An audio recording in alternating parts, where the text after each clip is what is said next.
je vois que lorsque tu adores, je vois que je vois comme si que tu es en train de te retenir.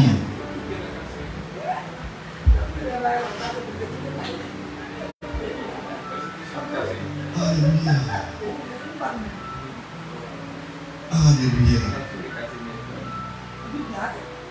Alléluia. Béni soit le nom du Seigneur. Alléluia.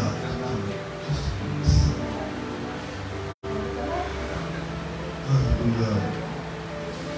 Bien-aimé, tu sais quoi? Lorsque tu adores, je vois que tu as de la retenue. Tu comprends? Je vois que tu as de la retenue. Comme si tu te retiens. Adore Dieu, vraiment, adore ton Dieu, mon frère, ma soeur. Levez la main là-haut et chantez. Adorez. Adorez.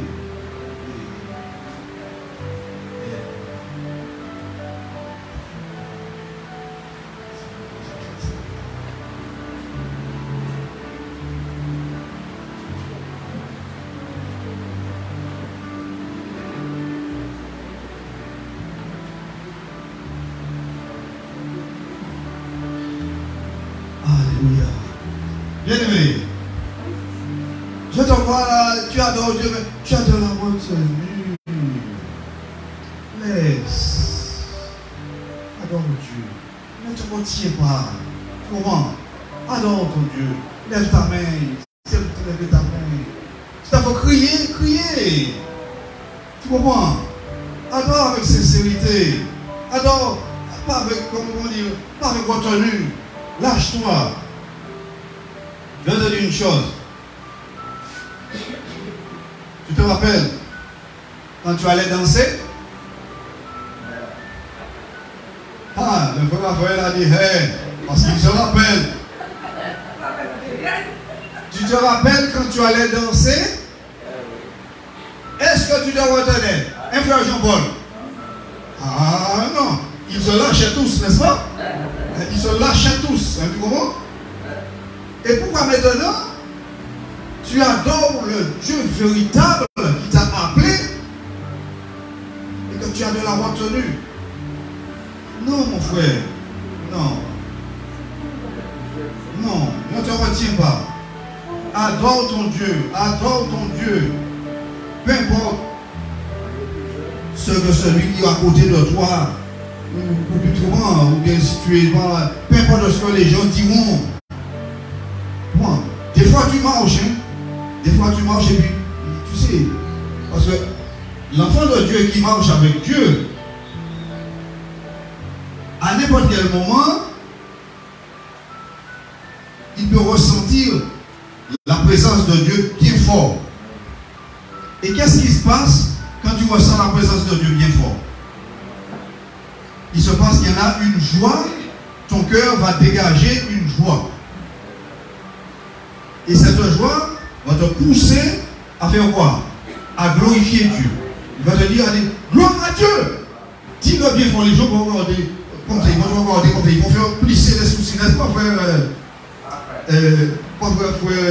Willy? Ils vont dire, mais, Willy là, mais Willy, ça arrive et tout. Willy a fait gloire à Dieu. Parce qu'il a senti la joie. Et oui, il a senti la joie dans son cœur, donc il dit, bien aimé, je ne sais pas si vous avez déjà vu cela sur les réseaux sociaux.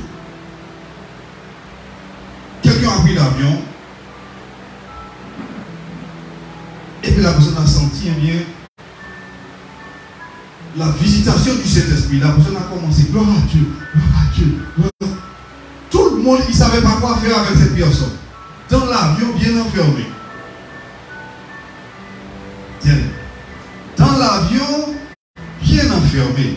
Nous avons vu ça sur les réseaux sociaux une fois. Hein? Effectivement, l'avion est déjà là-haut. Et le Seigneur a visité une de ses enfants qui était dans l'avion. Puis ça, gloire à Dieu. Mais vous savez, le gloire à Dieu qui tonnerre, hein? Ce n'est pas nous quand on chante ici. Hein? Gloire à Dieu. Les gens savaient quoi faire. Vous savez que l'avion a fait demi-tour? L'avion a fait demi-tour, bien aimé. Voilà. L'avion a fait demi-tour. Et dans le demi-tour que l'avion a fait, ils se sont aperçus que l'avion avait pris feu. Vous avez compris? Ils se sont aperçus que l'un des moteurs était en feu.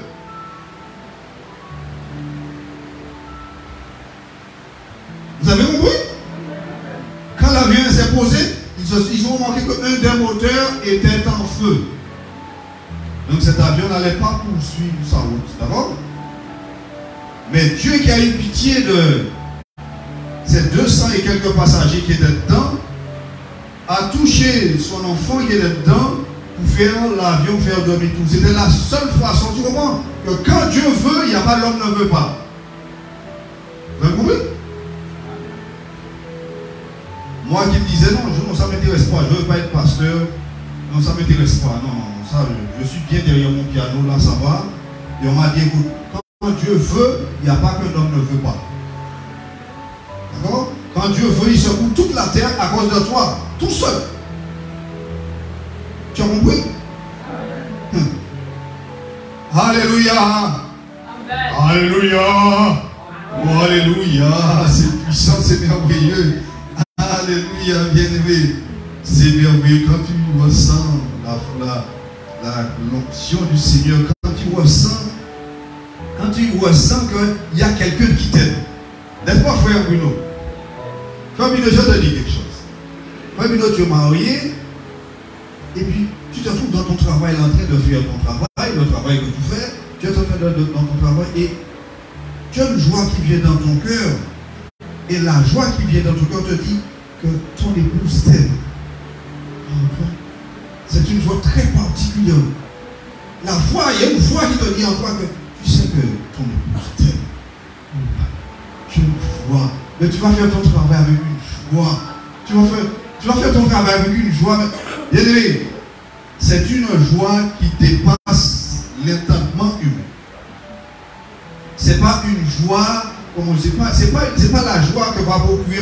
Tu sais que sur le compte en banque, tu as 100 000 euros là, et tu vois, c'est pas la même joie. Ça n'a rien à voir. C'est une voix qui se déconnecte des choses de la terre. Amen. C'est une joie qui se déconnecte des choses de la terre. Qui est-ce qui donne l'amour? Qui est-ce qui donne l'amour? D'accord. Je pense que c'était quelqu'un d'autre. Là, Jean par exemple. D'accord. Qui est-ce qui donne l'amour? C'est Dieu. Pourquoi?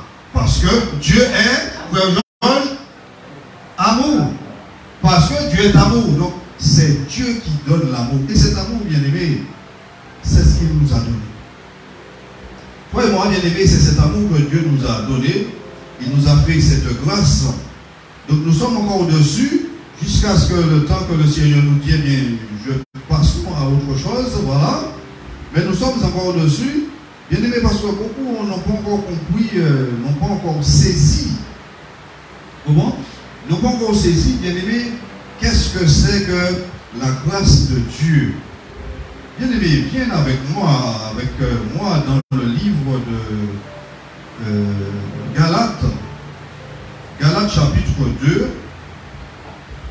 Galates chapitre 2. Chapitre 2 de Galates. La grâce du Seigneur.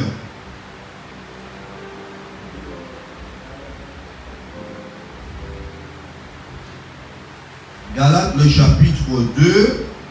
Tout le monde est dans la page. Galates, chapitre 2. Et nous allons lire Galates 2. Ici, qu'est-ce que ça nous donne?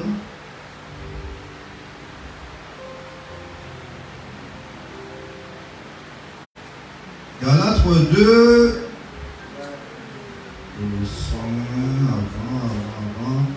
Galates 4. Galates chapitre 2. Et verset. Taisez-nous hébreux.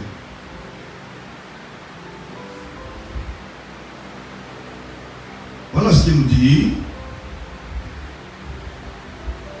Il nous dit, dans le chapitre 2, verset 19.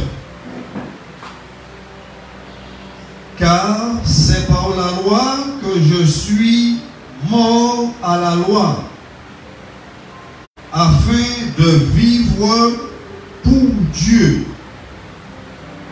Car en effet, par la loi, moi-même je suis mort à la loi, afin de vivre pour Dieu.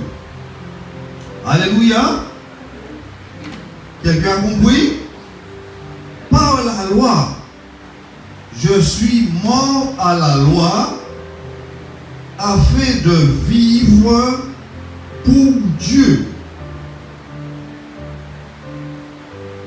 Et à quel moment nous sommes morts à la loi, bien-aimés? À quel moment toi et moi nous sommes morts à la loi? Au moment du baptême. Au moment du baptême, je suis mort à la loi, afin maintenant de vivre. Bien-aimé, comprends une chose. Toi et moi, toi et moi, avant de passer par le baptême, nous étions sous le jugement. Quelqu'un a compris? Nous étions sous le jugement de Dieu. Et à partir du moment, et qu'est-ce qui te juge? Qu'est-ce qui juge un homme? C'est la loi. Oui, rappelle-toi, c'est clairement. Ce qui juge un homme, c'est la loi. Il ne va pas s'asseoir avec ses propres mots et puis dire je te condamne, etc., etc., parce que selon mon cœur, selon... Non. Il va te dire selon la loi. Je vous condamne. Sache, enfant de Dieu, que tout homme qui vit là, dans la rue, là, qui vit là dans le monde, sans chercher Dieu, est un homme qui vit sous la condamnation. À cause de la loi. Il vit sous la condamnation. Et quand tu viens à Jésus, c'est-à-dire, lorsque tu reçois, tu acceptes la grâce que le Seigneur t'a faite. Lorsque tu acceptes la grâce que le Seigneur t'a faite, tu viens au Seigneur, tu le reçois, tu passes par les eaux du baptême et tu commences à poursuivre la route sur un chemin appelé chemin de sainteté. Bien-aimé, il n'y a pas comment qu'un homme puisse se tromper. Est-ce que tu comprends ce que nous sommes en train de dire? Ce que le Saint-Esprit est en train de nous éclairer. Tu ne peux pas te tromper. Je suis sûr que si je dis frère Georges, tu sais, j'ai mon véhicule en panne, amène-moi à Saint-Laurent. Je suis sûr qu'il ne va pas prendre la route vers Saint-Georges. Il ne va pas prendre la route vers Émile-Montjoly. Mais frère Georges, il va prendre sa route. Il m'a dit oui, d'accord, on va à Saint-Laurent. Il va prendre sa route vers Saint-Laurent. Donc, il n'y a pas comment qu'un homme puisse se tromper. Tu ne peux pas te tromper. Ceux qui sont sur ce chemin sont visibles à l'œil nu. Cela se voit. Quelqu'un ne peut pas te dire, ah oui, je suis en Jésus, j'aime Jésus, je mange avec Jésus, et que tu vois cette personne, madame, si c'est une femme, elle est en pantalon, fardée, soleil, et les cheveux coupés, des coupes mondaines, des ongles longueur tard, etc. Et les lèches bien. Non. En Jésus, c'est pas ça. Quelqu'un dit amen? D'accord. La parole, c'est pas la parole du pasteur. Nous sommes en train de parler de sainteté. Pourquoi? Parce que Dieu est un Dieu 3 fois saint. Et que les enfants du Seigneur doivent être des enfants qui se sanctifient. Donc, bien-aimé, mon frère, ma soeur, il y en a une différence que toi et moi, nous ne pouvons pas nous tromper. Donc, nous ne pouvons pas nous tromper. Il te dit, lorsque tu viens au Seigneur Jésus, tu te fais baptiser et que tu marches sur ce petit chemin, parce que comprends une chose. Jésus te dit, viens comme tu es. Tu es sous la condamnation de Dieu. Viens comme tu es, sous la condamnation. Viens. Et lorsque tu viens à moi je vais te laver. Je vais te purifier. Je vais te sanctifier. Afin que tu sois pour moi un serviteur fidèle. Un serviteur propre à mon service. Quelqu'un a compris? Je fais une petite parenthèse. Bien aimé, voici que Dieu a donné à Israël sa loi. D'accord? La loi. Et Israël, qu'est-ce qu'Israël a fait? Israël n'a pas écouté la loi du Seigneur. Pendant longtemps, pendant des générations, ils n'ont pas écouté la loi du Seigneur. Alors qu'est-ce que le Seigneur a fait? Le Seigneur les a repoussés. Bien aimé, comprends une chose. Qu'est-ce que la Bible dit? Dieu ne change pas. Depuis que Dieu existe, Dieu n'a jamais changé. Dieu vient à toi et que tu es en train de jouer, veut pas, à un moment il te rejette. Donc, Israël a été rejeté. Le peuple de Dieu lui-même a enfanté. Tu te rappelles? Le peuple que Dieu même lui-même a enfanté. Puisqu'il a dit à Abraham, viens, je ferai de toi une grande nation. Et d'Abraham, Israël est sorti. Donc, comme ils ont rejeté Dieu, parce que celui qui rejette la parole de la sanctification ne rejette pas un pasteur. Mais il est en train de rejeter Dieu lui-même. Donc, comme ils ont rejeté Dieu, ils n'ont pas obéi. Dieu les a rejetés. Vous allez comprendre comment que Dieu n'a jamais changé. Dieu les a rejetés. Et qu'est-ce que Dieu a fait? Dieu a suscité un roi terrible appelé Nebuchadnezzar pour aller contre Israël, craser, briser l'épée, tuer beaucoup de monde, bien aimé. Et ceux qui n'ont pas été tués, tous les rassembler et les emmener en captivité, en prison. Il faut dire attention. Le roi, dont Dieu a donné l'ordre de faire ça, le roi a dit, cherchez parmi le peuple des jeunes gens beaux, en bonne santé, afin que nous puissions les enseigner notre langue pour qu'ils puissent servir le roi dans son château. Est-ce que vous avez compris? Ils sont dans leur pays avec leur loi, avec leur langue.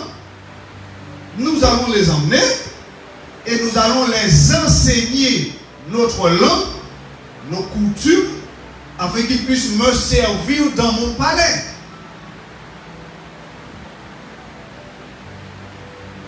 Bien aimé, si un homme mortel, pécheur, agit ainsi, comment penses-tu que le Dieu Tout-Puissant, qui a créé toutes choses, va agir? Parce que si tu t'assois et tu réfléchis, tu dis, mais il est intelligent ce roi. Choisis des jeunes gens en pleine forme, en bonne santé, qui sont bons. On va les enseigner et ils vont nous servir. Tu dis, ah, mais ce roi est intelligent. Il va avoir une autre manière intelligent. Intelligent. Penses-tu que notre Dieu, c'est la même chose qu'il a fait. Dieu a fait, bien aimé, la même chose. C'est la même chose que Dieu a fait. Toi et moi, Nous étions eh bien sous la loi. Sous la loi, donc cela veut dire condamnable. Condamnable. Dieu nous a fait une grâce, bien-aimé. Et je disais, lorsque tu acceptes la grâce de Dieu, il n'y a pas plusieurs chemins. C'est Dieu lui-même qui a établi, qui a institué ce chemin-là pour aller vers Dieu. C'est lui-même qui a institué ce chemin-là. Et il te dit, le verset 19, nous reprenons, car c'est par la loi que je suis mort à la loi, afin que je puisse maintenant vivre pour Dieu. Donc, je meurs à la loi, dans mon baptême, je suis mort à la loi, c'est-à-dire, je sors de sous la condamnation, voilà, je sors sous la condamnation, je sors sous la condamnation, et maintenant, je me trouve sous la grâce de Dieu.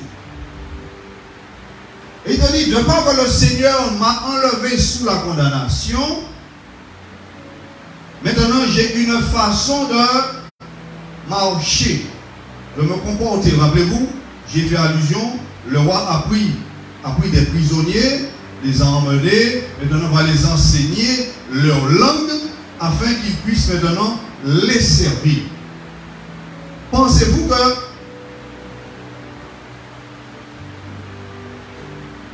vous allez pouvoir servir le roi dans votre langue?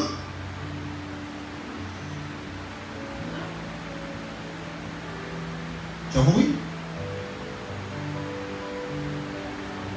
Il t'a pris, il t'a emmené dans son palais, il t'a enseigné sa langue, il t'a enseigné ses coutumes, afin que tu puisses le servir. Penses-tu maintenant que tu vas pouvoir le servir avec ta propre langue? Tu devras oublier ta propre langue et maintenant le servir avec sa propre langue. Dans d'autres mots, lorsque nous étions loin de Dieu, nous avons des coutumes, nous avons un langage. Nous avions un langage. Mais maintenant que le roi nous a pris, il nous a emmenés chez lui. Quelqu'un comprend? Il nous a emmenés chez lui. Maintenant, il nous a enseigné son langage. Et c'est quoi le langage de Dieu? Est-ce que le langage de Dieu, c'est ce charabia dans les églises là qui dit, ah oui, il a le Saint-Esprit et puis il y a quelqu'un dans le coin qui est en train de parler un charabia mais personne ne comprend. Est-ce que c'est ça? Et c'est quoi le langage de Dieu?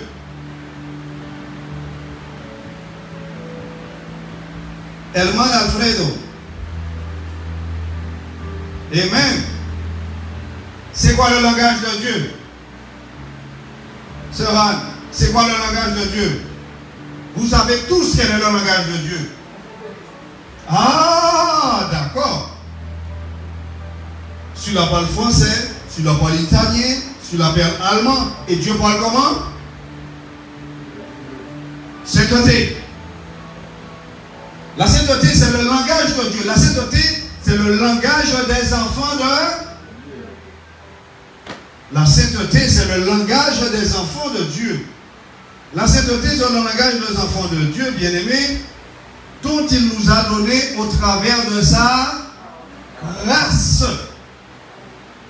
Au travers de sa grâce dont Dieu nous a donné cela. Rappelez-vous cela, bien-aimés.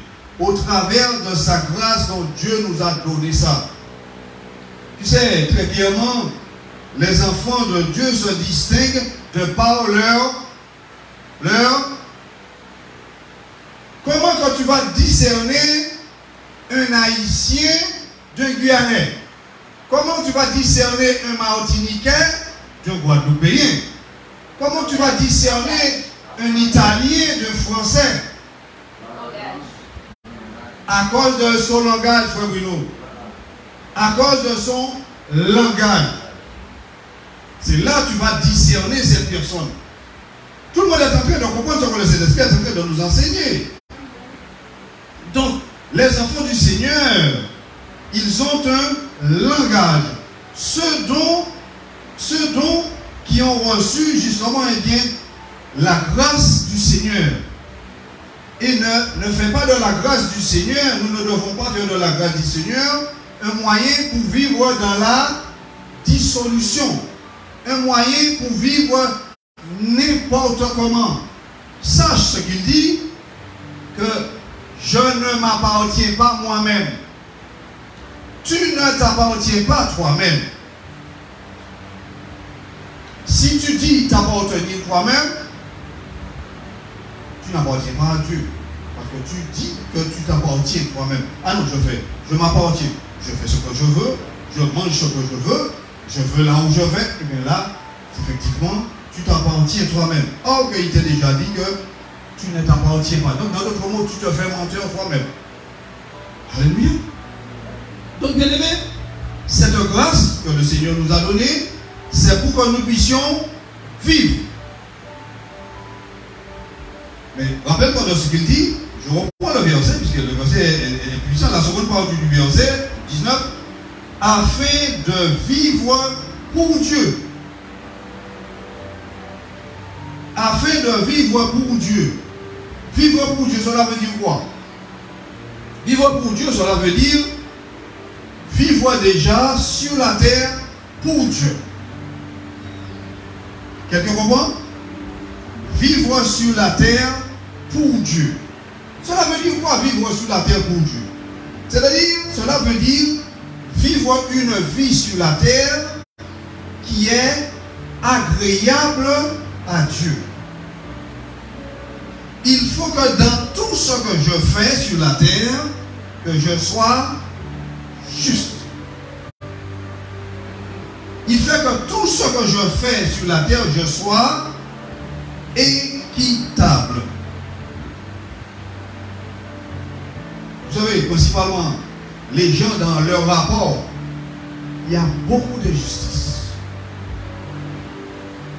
Il te fait faire un travail, si le travail vaut 100, il veut te donner 40. Il ne veut même pas te donner 50, c'est pour que tu puisses voir quel est l'état des cœurs des hommes. Si le travail vaut 100, il veut te donner 40. Des fois, ils ne veulent rien te donner. Pour que tu vois quel est l'état des cœurs des hommes sur la face de la terre. Il faut que tout ce que je fais, je sois correct devant Dieu. Correct devant Dieu, à savoir que en Dieu, il n'y a aucun nombre de variations. En Dieu, bien aimé, eh bien, il n'y en a rien comparable au péché, rien du tout, bien aimé. Amen. Alléluia. Que ce Dieu-là est grand, que ce Dieu-là est tout puissant. Donc, bien aimé, sous la grâce du Seigneur, j'ai été appelé afin de me sanctifier, parce que je marche sur un chemin de sanctification. C'est pourquoi, bien aimé, il t'a dit chemin de sanctification. Chemin de sanctification est appelé aussi régénération. Parce que l'Esprit du Seigneur, c'est lui qui va nous régénérer. Oui, puisque nous avons été créés dans le monde. Nous avons été faits par notre Père, notre Mère, dans le péché. Bien aimé, comprenez une chose. Notre mère et notre père nous ont conçus. Ils n'étaient pas mariés. Oui. Le plus souvent, notre père et notre mère nous ont fait, ils n'étaient pas mariés. Et tu sais ce qu'il dit de ceux qui vivent sans être mariés. Spirituellement, ils sont déjà en enfer. Oui, ils vivent sur la terre. Mais pour Dieu, ils sont perdus. Ils sont déjà dans le nez. Donc, leurs enfants dont ils font et qui reçoivent le Seigneur, ces personnes devront être lavées, purifiées, sanctifiées, préparées afin de pouvoir servir le roi. Tu as compris? Parce que nous avons été conçus dans le péché. Voilà le pouvoir que Dieu donne son Saint-Esprit au moment du baptême. Bien aimé, que cela soit bien clair.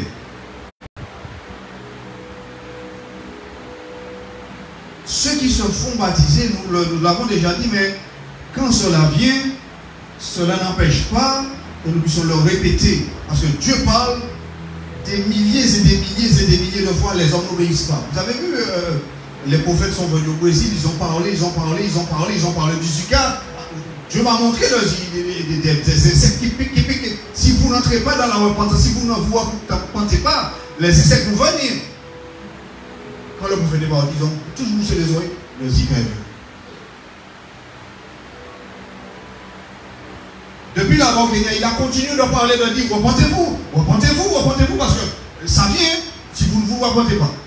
Les hommes sont toujours durs d'oreille. Donc, autant de fois, si dans chaque culte Dieu me donne de le répéter, pour moi, ça ne me fait aucun souci de le répéter. Si tu vas te faire baptiser dans quelque part, par un pasteur, dans une église quelque part, si cette église ne marche pas dans ce chemin-là, quel chemin, pasteur? Le chemin d'Ésaïe 35, le chemin de la sanctification. Ça veut dire quoi, sanctification? Sanctification, cela veut dire un processus. D'accord? Un processus. Je regarde le frère Georges là. Quand le frère Georges prend une barre d'aluminium, moi je ne sais pas, il me le montre, je ne sais pas qu'est-ce qu'il va faire avec. Mais lui qui est le professionnel, il va me dire bien, pasteur, tu vois cette barre d'aluminium, je vais le travailler. Et avec cette barre d'aluminium, je vais te faire un cadre. Et tu verras, il sera très beau. Je vais te faire un cadre. Donc, d'autres mots, il a pris la barre de fer. La barre de fer va passer par un processus de transformation dont lui, il a le secret. Tu understand? Un processus de transformation dont il a le secret. Donc, dans le baptême, faites attention, dans le baptême, qui est dans la sainteté, à Donchimetala, tu reçois le Saint-Esprit. D'accord? Dans ce baptême-là, tu le reçois. Tu le reçois. Afin qu'il puisse t'aider dans ce chemin. Parce que c'est lui, le Saint-Esprit, qui va te régénérer. La malédiction dont mon père et ma mère m'ont fait, ils n'étaient pas mariés. Le Saint-Esprit va se charger de briser cette malédiction. Est-ce que tu as compris? Ça fait longtemps cette malédiction-là est sur moi. Maintenant que je suis venu au Seigneur, le Saint-Esprit maintenant va briser cela. Il va le régénérer. Il va le régénérer, me transformer, pour me préparer pour être un homme correct pour pouvoir servir le roi. Donc voilà, bien aimé, voilà ce que cela veut dire. Si tu es baptisé par un pasteur dans une église qui ne suit pas ce chemin-là, tu vas recevoir un esprit. Oui, tu vas recevoir un esprit, mais pas le Saint-Esprit. Est-ce que quelqu'un a compris? C'est pourquoi quand tu vas dans une église, une assemblée, quelconque, tu vas dans une assemblée qui ne marche pas sur ce chemin-là, tu vois que les femmes, rouges à lèvres, grands oreilles, pantalons, sont, tu comprends, les cheveux tressés, tu vois, elles sont comme ça, tu vois, C'est pourquoi tu vois ça. Simplement parce que le Saint-Esprit n'est pas là. Le Saint-Esprit n'est pas là. Ils vont parler de Dieu. Ah oui, Dieu, le Saint-Esprit. Tu vas les entendre parler du Saint-Esprit. Ils ne savent pas ce que c'est le Saint-Esprit. Vous avez compris? Bien-aimé?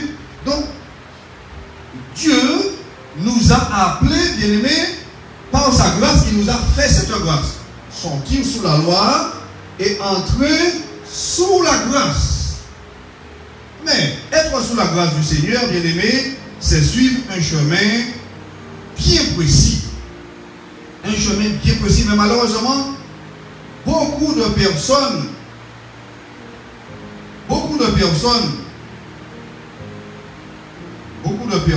il y a un verset qui me vient, beaucoup de personnes hébreux, voilà, le livre hébreu, comme ça, Hébreu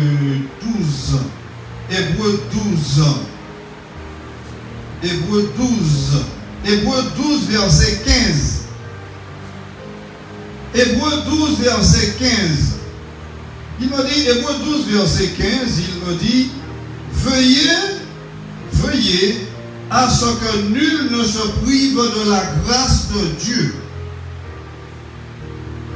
Veuillez à ce que personne ne se prive eux-mêmes de la grâce de Dieu. Et malheureusement, cela arrive à beaucoup de personnes, bien-aimées, eux-mêmes se privent de la grâce de Dieu. Eux-mêmes, là, juste la première partie du verset, ils se privent de la grâce de Dieu. Donc, il y a des choses que je fais qui vont me priver de la grâce du Seigneur. Tu as compris, bien-aimé? Il y a des choses que je vais faire que le pasteur n'est pas chez tout le monde pour qu'il puisse voir comment que chacun mène sa vie. Hein?